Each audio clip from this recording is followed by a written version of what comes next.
मैं स्मृति जी से विनंती करता हूं कि आज के इस सत्र का समापन का भाषण वो दें। धन्यवाद।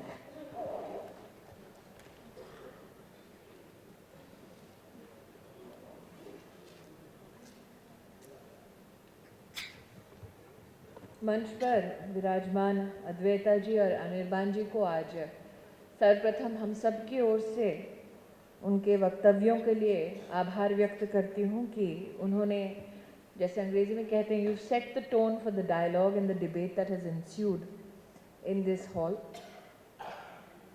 आज आप सभी को सुनकर एक बहन ने पूछा कि मेरे अपने अनुभव को मैं यहाँ प्रस्तुत करूँ। तो एक अनुभव ऐसा जो आज से 24 घंटे पहले ही मेरे समक्ष बीता, मैंने उसको जिया।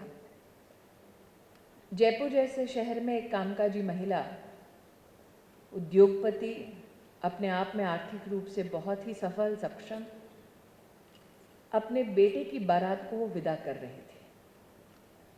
उसने बेटे को सेहरा पहनाया, घोड़ी पर चलाया, तिलक लगाया और फिर हम सब महिलाओं को बोला कि औरतें बारात के साथ नहीं जाएंगी। अब जब उस महिला के बारे में सार्वजनिक रूप से चर्चा होती है तो लोग कहते हैं बड़ी मॉडर्न है, लेकिन बारात के साथ एक भी महिला को उसने अपने बेटे के जाने नहीं दिया। कहा कि ये हमारे घर की परंपरा है, हम नहीं जाते बेटे की बारात में। अद्भुत बात यह कि महिला हिंदू नहीं थी, पारसी थी। और जैसा कि आज उपाध्याय जी ने कहा कि एक नदी बह रही है, क्या मॉडर्न है, क्या परंपरा है, क्या आधुनिक है, क्या प्राचीन है, कहाँ आप उस मर्यादा को स्थापित कर पाएंगे। हमारे जैसे राष्ट्र में वो करना अपने आप में एक चुनौती से कम नहीं। आज चर्चाएं जितनी हुई, इसमें एक सज्जन ने ये कहा कि हम संस्कृति और सभ्यता के बारे में चर्चा कर रहे हैं, वैल्यूज़ और लाइफस्टाइल के बीच में एक बैलेंस बनाने की कोशिश कर रहे हैं। और अगर हम विशेषतः से वैल्यूज़ और लाइफस्टाइल की दृष्टि से देखें तो इंडियन वैल्यूज़ को परिभाषित क्या करता है? हमारे संस्कार ये कि we enjoyed the pursuit of happiness, the pursuit of excellence. और मॉडर्न लाइफस्टाइल है pursuit of power, pursuit of success, pursuit of money. Indian value system में अगर किसी की सक्सेस को, सफलता को परिभाषित किया जाए तो अक्सर बड़े बुजुर्ग ये कहते हैं कि वो सफल इसलिए है क्योंकि परिवार फलता फूलता है, प्रसन्न चित्त रहता है, चेहरे पर हमेशा मुस्कान है, परिवार के छोटे उसका बहुत सम्मान करते हैं और बड़े बहुत प्यार करते हैं। लेकिन अगर आज जब एक माँ होने के नाते परिवार के बड़े बेटे या बेटी का ग्रेजुएशन देखते हैं तो कहते हैं कोर्स वो चुनना जिसमें पैकेज अच्छा है, पढ़ना उस यूनिवर्सिटी में, उस कॉलेज में जहाँ पर प्लेसमेंट अच्छी हो। तो अवधेश जी ने जैसे कहा कि मॉडर्निटी और मॉडर्नाइजेशन में एक फ़र्क करना हमें सीखना होगा। मॉडर्नाइजेशन मतलब टेक्नोलॉजी को संग ले चलना, मॉडर्नाइजेशन मतलब कहीं ना कहीं एक प्रैक्टिकल अप्रोच रखना। जैसे उपाध्याय जी ने कहा कि आज राष्ट्रीय परिवेश में हम कैसे जीते हैं वो हमें मॉडर्न बनाता है अथवा वो हमें प्राचीन बनाता है। कहीं ना कहीं एक ये सेल्फ की जर्नी है। अद्वैता जी ने कहा कि मॉडर्निटी ये टर्म अपने आप में नया है, एक पेंटर के माध्यम से विश्व के सामने प्रस्तुत हुआ। आज अगर अनिर्बान की बातों को हमने सुना, मकरंद जी की बातों को हमने सुना, तो दो तीन बातें वेस्टर्न फिनोमेना के सामने हमारे समक्ष आते हैं। एक कंजम्पशन, दूसरा कंपटीशन और तीसरा जो अनिर्बान ने कहा कन्फॉर्मिटी। जो अलग है वो शायद मॉडर्न नहीं, भले ही वो हमें समझ में आता हो या ना आता हो। जो विद्रोह करता है और अपने आप को अलग थलग रखता है, अपनी संस्कृति से जोड़े रखता है, उसे अगर दबाने की कोशिश है तो उसे रिग्रेसिव नाम दे दो, उसे और उत्तेजित करने की कोशिश करनी है तो जेएनयू के कैंपस में मकरंद जी तो डेली ही उसे सहते हैं, हम क्या बोले। उसे नेशनलिज्म का चोगा पहना दो। कहीं ना कहीं आज मॉडर्निटी को अगर परिभाषित करना है तो उसकी सबसे अच्छी परिभाषा है that if you are truly modern then you are accepting of everybody's point of view. If you are truly modern, then you respect everybody's point of view. You respect their belief of standing up for what they think is ethically right, even if it means embracing their traditions and not being ashamed of it. आज modernity की अगर परिभाषा को समझना है तो जैसा कि हमारी एक बहन ने कहा कि जीन्स पहनेंगे तो कहते हैं ज़्यादा मॉडर्न है। वेशभूषा से मॉडर्निटी परिभाषित होने लगी है। लेकिन जब हम कहते हैं कि modernity does not mean not wearing a sari and only conforming to jeans, then we genuinely diminish the capacity of this debate. Debate को, संवाद को छोटा करने की बात है अगर हम इस कॉन्टेक्स्ट को मात्र वेशभूषा अथवा भाषा के दृष्टिकोण से देखें। और ये सत्य भी है, जैसे अवधेश जी ने, शैलेंद्र जी ने कहा कि हम वेस्टर्न पॉइंट ऑफ व्यू से हिंदुस्तान की सभ्यता, संस्कृति, वेशभूषा, भाषा, जीवन शैली को ना देखें। अगर आप इन दोनों शब्दों को देखेंगे तो एक तरफ लाइफस्टाइल है, जीने का अंदाज है, और दूसरी ओर है जीवन शैली, जिसको अगर इंग्लिश में अनुवाद करना हो तो वे ऑफ लाइफ हो गया।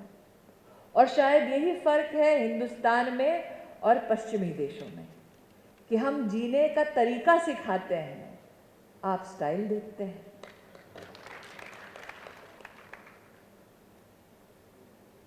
एक चीज जो मैंने अनुभव की, टेक्सटाइल मिनिस्ट्री का उल्लेख किया मकरंद जी ने।